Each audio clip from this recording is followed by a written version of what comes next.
పొద్దుగాలనే బ్యాంకుకు పోయి అందులున్న పైసలను ఇడిపించుకొచ్చిండు. అట్లనే ఇంట్లో బీరువాల దాచుకున్న పైసలు కూడా రూపాయి లేకుండా సంచలేసుకొని పోయిండు. అన్నట్టు జీతం పైసలు మా అత్త మీద ఉన్న నగలన్నీ కొంటపోయిండు. ఏడుకంటే చెప్పలేదు. అసలు ఈయన ఏడుకు పోయినట్టు ఏం చేస్తున్నట్టు?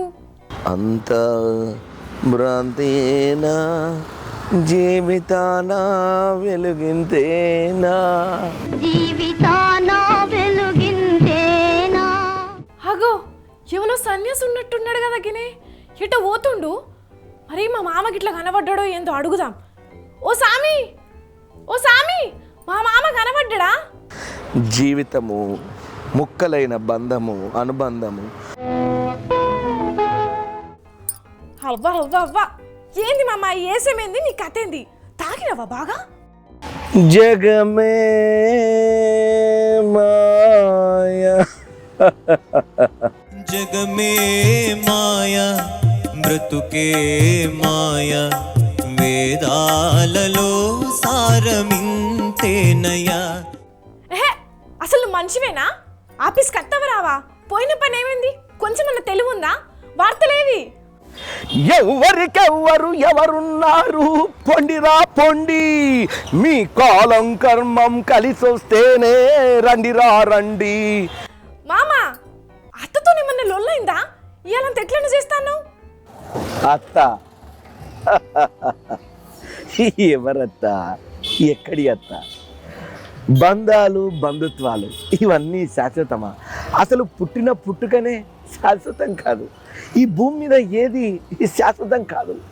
నాది అంటూ ఏది లేదు. మామ, ఏమైందే? ఎందుకు ఇట్లా చేస్తున్నావు? అసలు ఆఫీస్కి రావా? పని చేయవా? ఎందుకోసం ఈ పని? మనిషి ఆరాటం, మనసు పోరాటం. ఉద్యోగాలు సంజోగాలు, పని కోసం ఆరాటం, బతుకు కోసం పోరాటం. ఈ జీవితమే ఒక నాటకం. మరి పని చేయకపోతే పైసలు ఎడికెళ్ళి వస్తాయి? ఎట్లా బతుకుతావు?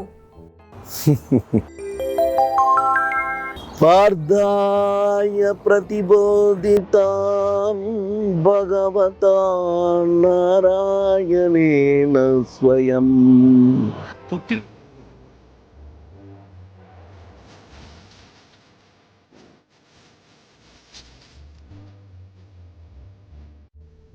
అమ్మో, భగవద్గీత శ్లోకాలు చెప్తున్నావంటే బతికిట పోతుందని అర్థమవుతున్నది. బ్రతికే ఒక బతుకు జట్కా బండి అయినప్పుడు ఆ బండిని కట్టిన గుర్రాలు ఎటు తీసుకుపోతే అటే నా బతుకు, అటే నా ప్రయాణం. ఇదేమన్నా సినిమా షూటింగ్ అనుకుంటానవా? మస్తు నటిస్తున్నావు కదా. ఈ జగమే ఒక నటనశాల. అందులో అందరూ పాత్రధారులే. నాదొక పాత్ర, నీదొక పాత్ర. ఎవరి పాత్రను వాళ్ళు చేసుకుని సమయం రాగానే వెళ్ళిపోవాల్సిందే. ఇక్కడ ఎవరు అతిథులు కాదు. మామా, నాకు పిచ్చలేస్తుంది. అరవకు. అనవసరంగా ఎందుకు అట్లా చెవుకోసిన మేకలెక్క అరుతుంటావు? బాబా, ఏంది మామ ఇట్లా చేస్తాను? నా దమాక్ మొత్తం తింటాను ఇయ్యాల. అసలు ఎందుకు ఇట్లా చేస్తున్నావు చెప్పు అసలు. లేకపోతే నా మీద ఒట్టే. ఒట్టేసినా ఒట్టేయకపోయినా చివరికి అందరి ప్రయాణం అక్కడికే. కాలం కాటు వేసింది, నా కళ్ళు తెరుచుకున్నాయి. ఇక నా ప్రయాణం అక్కడికే, హిమాలయాల దగ్గరికే. ఆ? ఏంది? హిమాలయాలక మమ్మల్ని అందరిని ఇడిచిపెట్టా? అర్థమైంది. పొద్దుగల కొంటపోయిన పైసలన్నీ ఏన్నో తాగుడు కాడనో పత్తాలాటల్లో పెట్టినావు. ఇప్పుడు మేము తిడతామని డ్రామాలు ఆడుతున్నావా? నువ్వు హిమాలయాలకే పో, ఇంకెక్కడికన్నా పో. ముందు కొంటపోయిన పైసలు సొమ్ములు ఆ వేడునేమో అది చెప్పు. ఎవరి పైసలు? వచ్చేటప్పుడు ఏమన్నా తీసుకొచ్చినావా? పోయేటప్పుడు ఏమన్నా పైసలను కొంచబోతావా? కత్తలు వడకు మామ. పైసలు ఏం చేసినావు చెప్పు. పైసలను పంచిపెట్టిన, అవసరాలలో ఉన్నోళ్లకు ఆసరైనా, నాకున్నే అన్ని దానం చేసిన. ఏంది మామ ఇట్లా చేస్తావని ఎప్పుడు అనుకోలే. ఇట్లా ఎవరన్నా చేస్తారా చెప్పు? ఎవరన్నా ఇస్తారా? ఏం పిచ్చి ప్రశ్న కూడలా. ఇగో వీళ్ళని చూడు. వీళ్ళు ఏకంగా 200 కోట్ల రూపాయలను దారావదత్తం చేసిళ్ళు. ఆస్తిని మొత్తం అప్పనంగా ఉత్తగా ఇచ్చేసిళ్ళు విరాళంగా.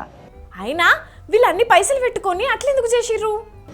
అవును కూడలా, 2 ఏళ్ల కిందట వీళ్ళ పిల్లలు సన్యాసం తీసుకుంటే అలా చూసి వీళ్ళు కూడా తీసుకున్నారట. అంటే ఈ భౌతిక ప్రపంచానికి ఎప్పుడో దూరమైన అన్నట్టు. వామ్మో, పెద్ద నిర్ణయమే తీసుకున్నారు. అయినా వాళ్ళని చూసి నువ్వు అట్లా చేస్తే మా బతుకేమైపోవాలి, మన సీటి మరి వార్తలు ఏమైపోవాలి మామ. కోడలా నీకు దండం పెడతా, ఇటువంటి మనుషులందరికీ నేను దూరంగా బతకాలని అనుకుంటున్నాను. నా మనసు మొత్తం డిస్టర్బ్ అయింది. ప్రశాంతమైనటువంటి జీవితాన్ని నేను గడపాలనుకుంటున్నాను. కోడలా నన్ను ఆగం చేయకు.